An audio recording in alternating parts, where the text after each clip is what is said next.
Welcome to Strip Cover Look, where we squeeze the bigger picture out of literature. I'm Adrian Ford, and we are here for another poetry discussion here on the channel. Another poetry discussion, in fact, coming to us from the dirty old man himself, Charles Bukowski. This from the collection, You Get So Alone at Times That It Just Makes Sense. It is a poem titled Love Poem to a Stripper, and it reads as such. 50 years ago, I watched the girls shake it and strip at the Burbank and the Follies, and it was very sad and very dramatic as the lights turned from green to purple to pink, and the music was loud and vibrant. Now, I sit here tonight, smoking and listening to classical music. But I still remember some of their names: Darlene, Candy, Jeanette, and Rosalie.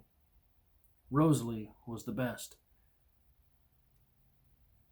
She knew how, and we twisted in our seats and made sounds as Rosalie brought magic to the lonely so long ago. Now, Rosalie, either so very old or so quiet under the earth, this pimple-faced kid who lied about his age just to watch you.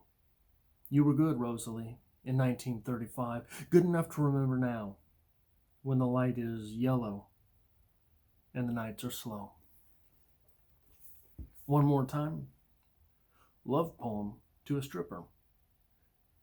50 years ago, I watched the girls shake it and strip at the Burbank and the Follies, and it was very sad and very dramatic as the light turned from green to purple to pink, and the music was loud and vibrant. Now, I sit here tonight, smoking and listening to classical music. But I still remember some of their names: Darlene, Candy, Jeanette, and Rosalie. Rosalie was the best. She knew how, and we twisted in our seats and made sounds as Rosalie brought the magic to the lonely so long ago. Now, Rosalie, so very old or so quiet under the earth, this is the pimple-faced kid who lied about his age just to watch you.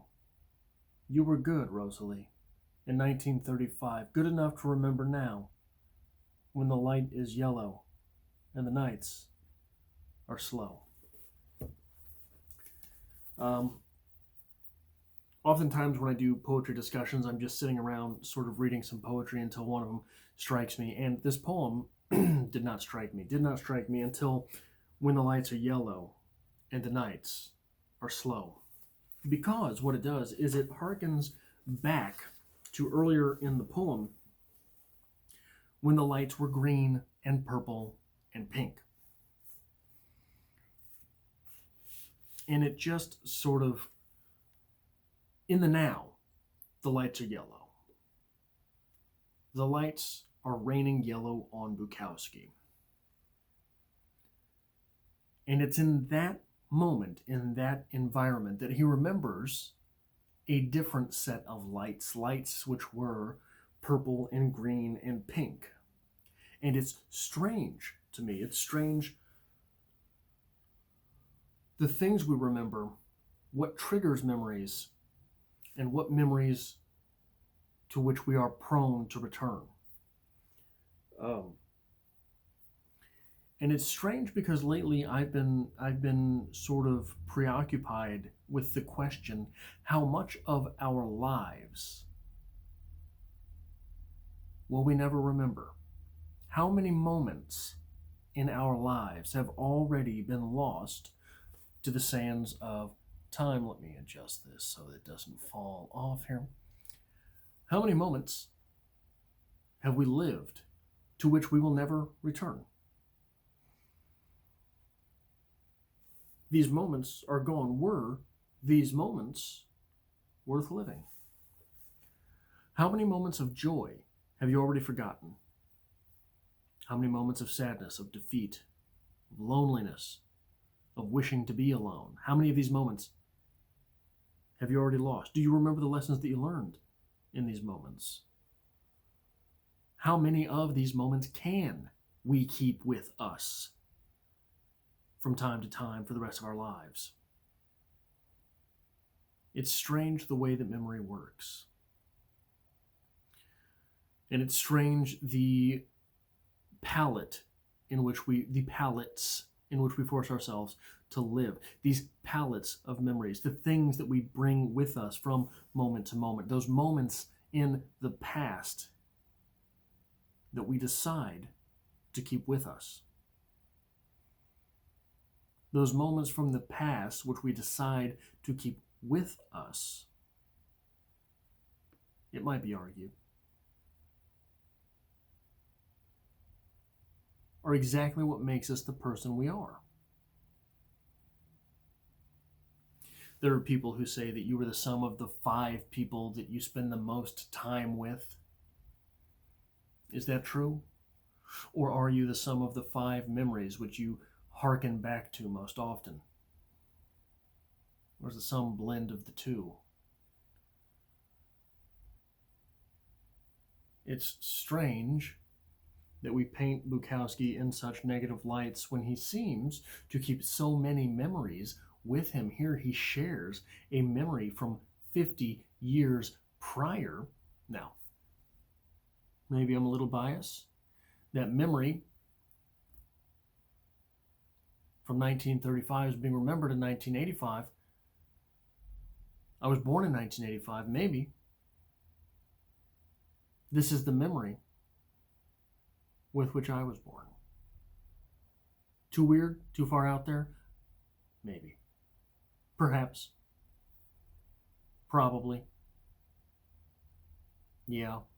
Anyway, it's also strange how much bigger moments seem when we are younger. So here it is. This video is being recorded in 2021. I went on overnights in 2017. It's a monumental occasion in someone's life, transitioning to full-time overnights. I have way more memories from high school being half my life ago, than I do from these past 4 years.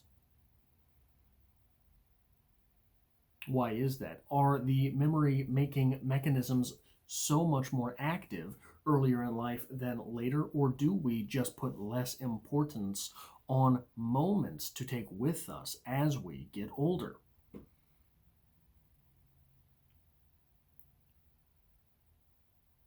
I guarantee you that if you hearken back to your high school years and you take a memory from your freshman year and a memory from your sophomore year, you will find yourself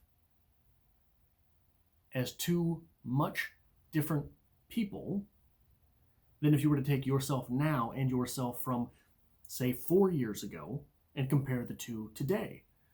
When I think of my freshman year in high school versus my sophomore year in high school, those 2 people seem much different than the Adrian that sits before you today and the Adrian that went on overnights in 2017.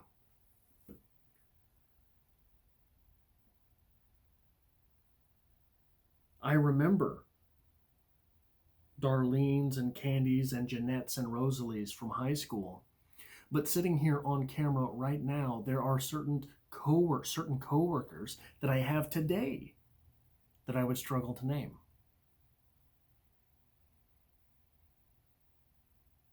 Why is that?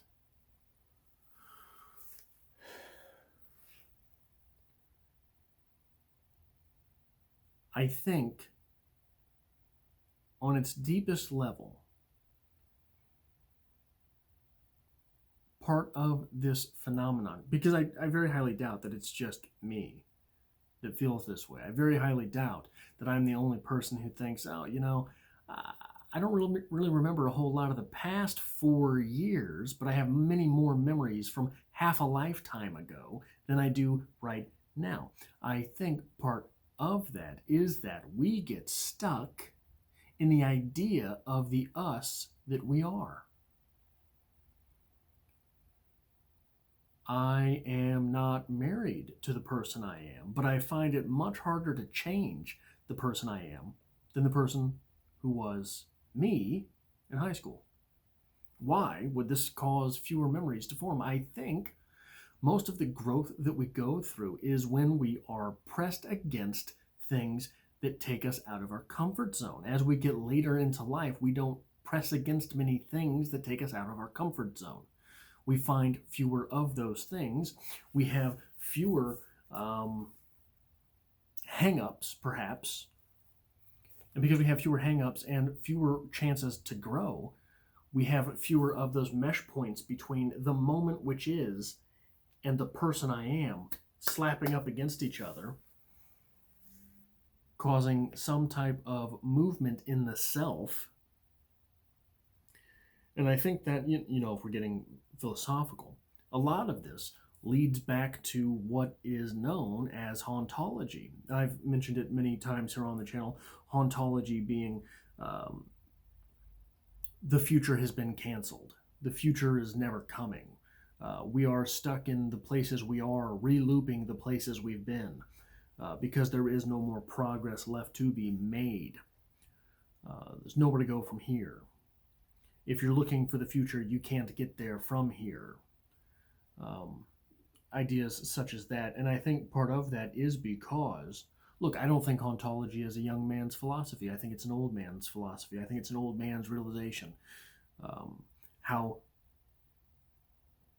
little seems to change in current years versus those decades prior. But yeah, that was a poem that struck me for a strange reason out of Bukowski's You Get So Alone at times that it just made sense, that it just makes sense, and I thought I would share a couple of thoughts from that. Do you have any theories as to why? If maybe I'm wrong, maybe this isn't the case for you. Maybe you have increasingly more memories as life goes on versus me, who I seem to have neglected to forge any memories of the past few years. But do you have any thoughts on that, on any of the things that I shared in this video? I would love to hear from you in the comments section below. Look, I have videos on the channel, new videos on the channel Mondays, Wednesdays, and Fridays. Mondays are for poetry. But I also have new videos Monday, Wednesday, and Friday on my personal channel, a link to which can be found in the description below. So yeah, get at me on either one of those channels, and I hope to see you next time.